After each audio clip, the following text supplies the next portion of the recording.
Hey everyone, I'm back, and today, unfortunately, the topic is one that I am very passionate about and has become a very sensitive topic in the bodybuilding industry. So we are talking about the improper use of PEDs and performance-enhancing substances, especially for peak week protocols, and want to have a discussion today around my experience and what I've seen and heard from other coaches and athletes, and some of the things that we need to do better as an industry, whether we're a coach or a client.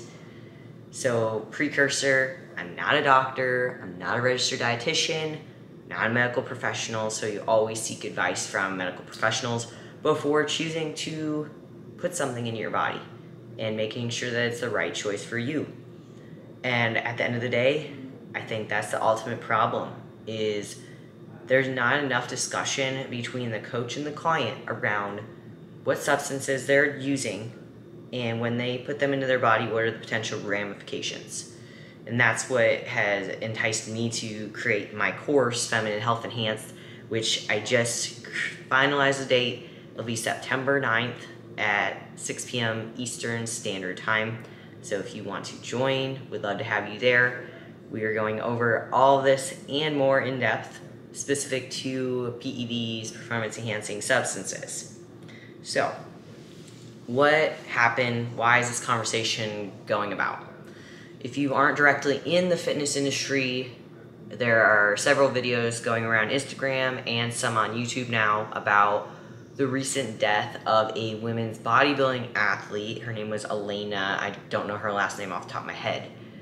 And essentially, long story short, she had a peak week protocol that included, I believe, 3 different types of diuretics to rotate during the week going into her show. And essentially, it caused her kidneys to shut down, and she ended up dying in the ambulance because of it. Come to find out, the same coach has previously had 3 other deaths of his athletes within the past, I think, 4 years.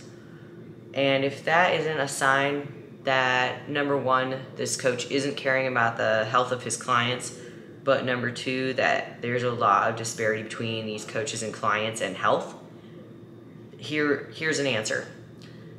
This is a problem. And if the NPC IFBB doesn't do something about it, we, competitors and coaches, have to take a stance. So, what does that look like? Well, first and foremost, I want all the women listeners and those of you men that have a woman who competes in your life, you have permission to choose what you do for your body, what you put into your body. You don't have to ask anyone else's opinion. You don't have to get someone else's second opinion.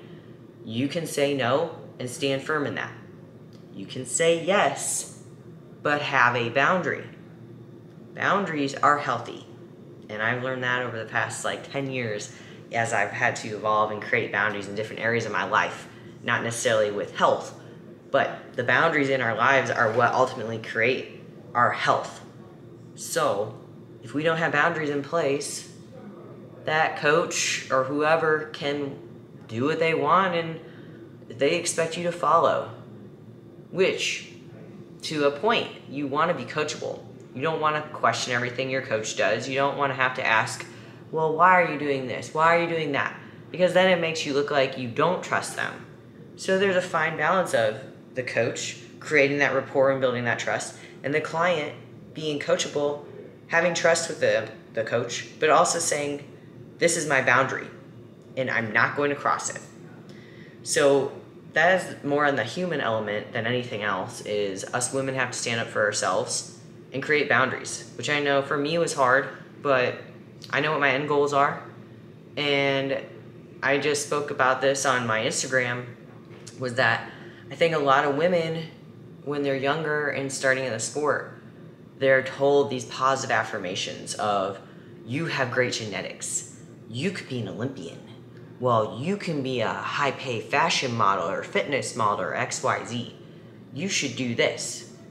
And when us women get that affirmation, we're like, oh my God, somebody else believes in me, and maybe I should do this. And if they think that this is going to be best for my path, I should do that.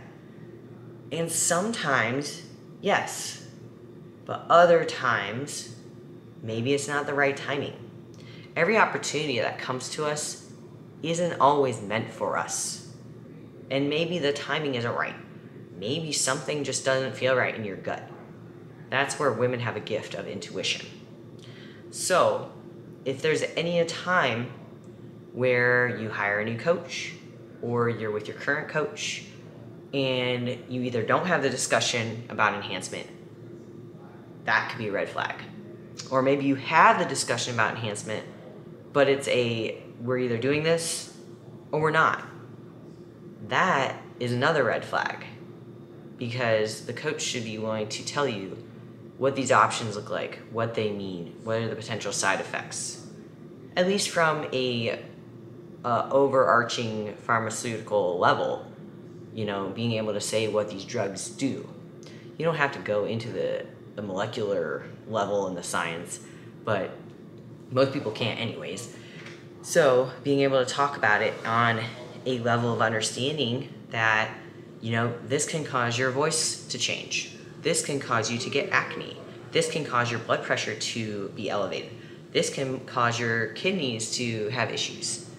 If that coach doesn't have those conversations, doesn't know your labs beforehand, doesn't get your blood work, doesn't know your health history, if you have pre-existing health issues, for example, maybe you have cancer that runs in your family, you probably should not be on growth hormone, because that can probably, very likely, grow more cells that are cancer if you have the gene. So you need to be mindful of that. Those are things they don't talk about. And that's just one example. So, as a athlete, I've been there.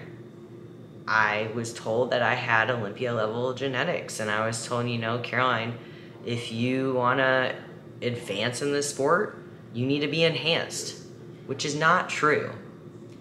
It's not true, but I believed it, and I wanted to speed up my process. So a few years ago, I dabbled, and I learned what my body responds well to, but I also learned what my body does not respond well to.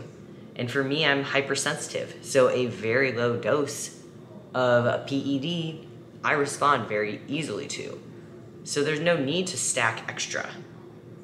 I had a client a few weeks back ask me, yeah, Caroline, if I'm on 5 milligrams of Anavar, should I increase it to 10 in a few weeks? No. Tell me why you want to do that. And she explains to me how someone at the gym told her that they do that and they increase their dosage to get more out of it. And that is not how Anavar works. That's not how most drugs work. It's not necessarily based on your age, your height, your weight. It's based on your genetics, your receptors. There's a lot of different variables. So the fact that someone's telling them that and women believe that, that's where these issues are stemming from. So to my experience of that, I've had good experience with some performance enhancing substances. I've had bad experiences from PEDs. I actually had a really negative experience running SARMs, and I won't ever run Austrian again because of it. And I'm not an advocate of SARMs because of it. So each person, you have to know your body, and you won't know unless you try it, right? But you need to have guidance too, which is why I post some of the things I do on my page. So for the coaches out there, this is where you have a chance to be better, to be more educated, more clear in your communication, more accessible to your clients so that they know that when they have a problem or something's going wrong that they can reach out to you. And we have to be good about having a fine line of empathy, but also of holding strong for our clients and knowing when to push them. Because I remember preps where I was tired and I would message my coach how tired I was, and they would give me a little bump and tough love and say, you got this, Caroline, keep going. You only have a couple more weeks left. And this past prep, actually, John and I had a conversation, I think 2 or 3 times. He's like, are you sure you can do this? Are you sure your body feels up to this? And honestly, I already talked about this in my previous metabolic damage video. I probably should have pulled out of prep this year, but I didn't, because in my heart, I was like, I need to do this for John. I need to do this for me. I'm not a quitter. And that's where I see women doing this, is you don't want to be perceived as a quitter. You don't want to be perceived as weak. You don't want to be perceived as, well, I just gave up and I just went the easy way out. But it's never wrong to care for yourself first. Society has just trained us to think that we need to push and push and push and give and give and give some more. So, needless to say, we can do a lot better. And as more and more is coming out, I literally just got a text this morning of an amateur level athlete who was trying to get her pro card, did 2 national qualifier shows this year, passed away. And she was in her 20s. And that's not okay. I don't want to see my peers passing away way too early in life, all because of one goal. And they're told that there's only one way to get to that goal, which is not true. But here's the thing. Unfortunately, the sport, the judges' criteria, isn't changing. They're still placing conditioning on a very high pedestal. And, you know, if the sport's going to keep going down that route, the only way I see it changing is if the athletes start backing out of shows or coming in softer. But that has to be on the coaches too, and I don't see coaches changing their methods much anytime soon. So, I would love to hear some feedback and comments on this topic, because as women, we need to stand up to each other, but also for my other male followers out there, those that watch this video, give me your insights as to things that we can do to help improve this and help educate more and get this taboo subject out more, that we can prevent the worst from happening for people like these women that is just being revealed that were passed away way too young. Thank you again for listening, and please share, subscribe, like, and comment below something that you found helpful from this video.